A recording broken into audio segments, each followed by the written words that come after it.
LIC housing finance limited current price வந்து ₹675 இருக்குது. ROC வந்து 8.75, ROE வந்து 16.2. அவங்க வந்து லீடிங் ஹவுஸ் லோன் கொடுக்குற கம்பெனி.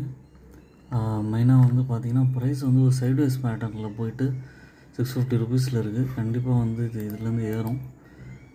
இதோட ப்ரீவியஸ் ஹையான ₹800 வந்து ரீசெண்ட் டேஸில் வர வாய்ப்பு இருக்குது. பை அண்ட் டிப்பில் அக்யூமுலேட் பண்ணுங்கள். அதோட ப்ளஸ் பாயிண்ட் வந்து குவார்ட்டர்லி ரிசல்ட்ஸ் வந்து ரெவன்யூ வந்து 4865 கோடியிலேருந்து 6797 கோடி வந்திருக்கு. அதே மாதிரி ஃபினான்ஷியல் ப்ராஃபிட்டும் 200 கோடியிலேருந்து 1500 கோடி இன்க்ரீஸ் ஆகிருக்கு. நிறையா ஃபாரின் இன்வெஸ்டர்ஸ்லாம் வாங்கி வச்சுருக்காங்க. அதனால் வந்து கண்டிப்பாக திரும்ப ஏறும். மேஜர் கரெக்ஷன் வரும்போது கண்டிப்பாக பல்க் குவான்டிட்டிஸ் வாங்கலாம். அதே மாதிரி சின்ன சின்ன கரெக்ஷன் வரும்போதும் வாங்க ட்ரை பண்ணுங்கள். என்னோடய சேனலை சப்ஸ்கிரைப் பண்ணுங்கள். எல்லா வீடியோஸும் பாருங்கள், லைக் பண்ணுங்கள். தேங்க்யூ.